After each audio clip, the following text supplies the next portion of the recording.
Not that kind of Christian here. Continuing with my novella, The Sash My Father Wore. This is chapter 10, starting Thearpy, and this is the second part of that chapter. James has now returned home from his time on the psychiatric ward in Walsall General Hospital. Now I was home, my bed had been moved downstairs into the lounge. Unfortunately, we had a downstairs toilet, but the Red Cross had also provided us with a commode in case I was unable to shuffle to the small cloakroom. The chair-like contraption sat beside my single bed. The plain wooden headboard was positioned so that I'd lay under the bay window. Its glass had been replaced, the window frame reglossed in brilliant white. The former flowered carpet was now replaced with a light neutral shag pile. A thin sheepskin rug was positioned at my bedside, together with my nightstand on which sat a squat table lamp. I noticed the moment I was wheeled in to the room that the fire was banked up in the grate. The room was warm and cosy. An ornate fireguard was clipped to the front of the hearth. I noticed the large mirror had not been replaced. The furniture was different. I was told in the struggle much of it had been smashed. What remained had suffered blood spatter. I was still, however, not to worry, as Dad's home contents insurance had covered all the replacement items. I noticed the small ornaments and knickknacks were absent from their usual positions. There were no pictures on the rail. The cord for the blinds had been cut short. A small sewing set with scissors no longer sat near my mum's recliner chair. Even the TV had not been put back. The room looked bare and utilitarian. Only the glow of the fire cast shadows on the now plain wallpaper. The ornate patterned feature wall was now covered in simple white wood chip. It looked clinical, reminding me of the hospital ward. My heart raced as the ambulance men lifted me onto the bed without saying a word. They were speaking to my mother. I heard the front door close. Dad was at work, and the house was quiet. I noticed that Mum had not even left the transistor radio on in the kitchen. It was normal for her to listen to the BBC Light programme during the day as she cooked, cleaned, and generally kept the house up to scratch. She sometimes even sung along with the songs played during the programmes. She entered the living room, smiling and carrying a cup of tea. This she set down on the table next to my bed. I noticed 2 rich tea biscuits in the saucer as Mum spooned in the sugar after adding milk. The brown liquid swirled in the fine china cup, its base rattling on the patterned saucer as Mum drew breath to speak. 3 sugars as you like it, and 2 rich tea, just to celebrate your return home.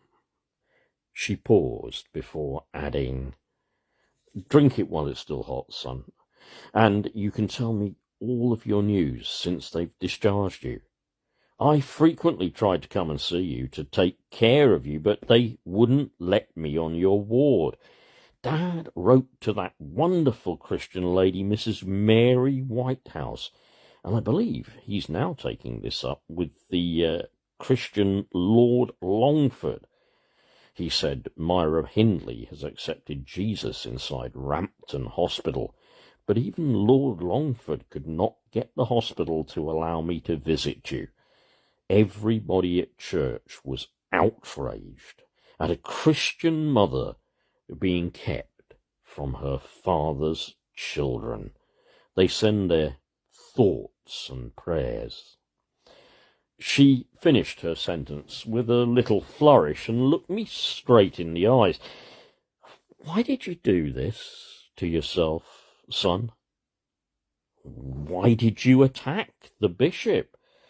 I personally don't think it was actually you that did any of these things.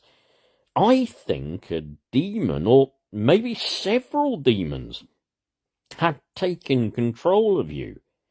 They entered you when you had that vision of dressing like a girl, and when you wore such intimate female clothing. I don't agree that you're mentally unwell. This is the work of the devil.